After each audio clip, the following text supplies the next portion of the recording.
जय जय रामकृष्ण हरी. नमस्कार मित्रांनो, आज कार्तिक वद्य त्रयोदशीचा तो पवित्र दिवस आहे, ज्या दिवशी 729 वर्षांपूर्वी माऊलींनी जगाच्या कल्याणासाठी क्षेत्र आळंदी येथे संजीवन समाधी घेतली.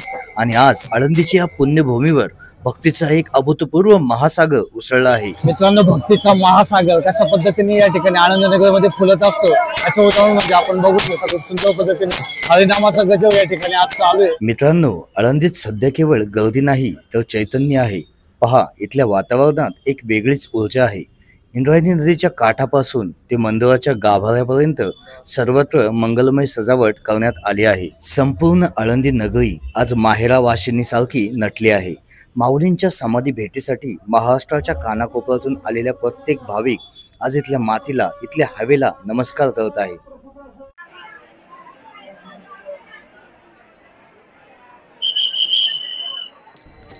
प्रत्येक दिशेने फक्त एकच नाद ऐकू येतोय. ज्ञानोबा माऊली तुकाराम, टाळ मृदुंगाचा गजर, अखंड हरिनामाचे कीर्तन आणि लाखो वारकऱ्यांचे डोळे माऊलींच्या दर्शनासाठी आतुर झालेले आहेत.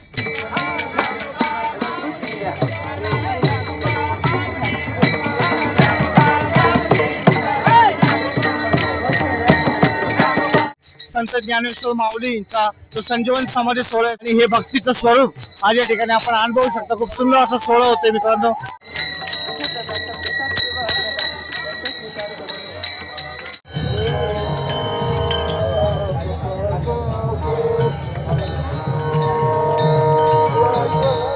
या सोहळ्याचा मुख्य आणि सर्वात महत्त्वाचा भाग असतो माऊलींच्या समाधीवर होणारे विधी.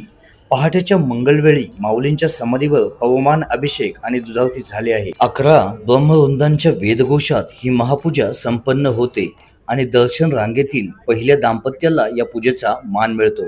हा क्षण डोळ्यात साठवण्यासारखा असतो. दिवसभर विनामंडपात परंपरेनुसार थोर संतांचे आणि कीर्तनकारांचे कीर्तन सुरू असते, जे माऊलींच्या विचारांवर आधारित असते.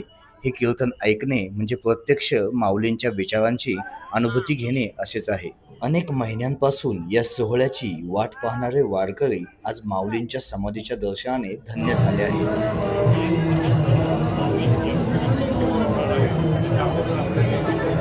त्यांच्या मुख्य मंदिर गाभाऱ्यामध्ये दर्शनासाठी निघालोय आणि बघू शकता प्रचंड पद्धतीने आज या ठिकाणी गर्दी आहे आणि प्रत्येक भक्तजन आपल्याला दर्शन घडावं या हेतून आलंय. संजीवन समाधी म्हणजे माऊलींचा विरह असला तरी भक्तांसाठी हा आनंदाचा उत्सव आहे. कारण त्यांना माहीत आहे की माऊली केवळ देहाने विलीन झाले असले तर त्यांचे चैतन्य आजही या समाधीतून जगावर कृपा करत आहेत.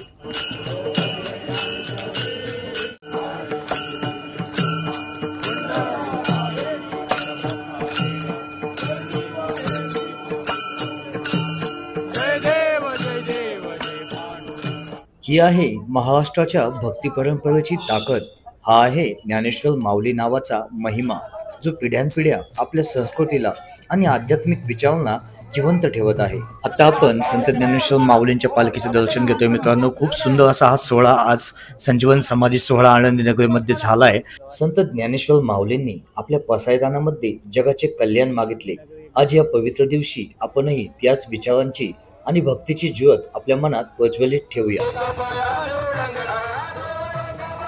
प्रेम, सहिष्णुता आणि समानतेचा संदेश देणारी ही वारी खरंच खूप अनुभवण्यासारखी आहे. चला मित्रांनो, पुन्हा भेटू नवीन ब्लॉगचं. तोपर्यंत जय जय रामकृष्ण.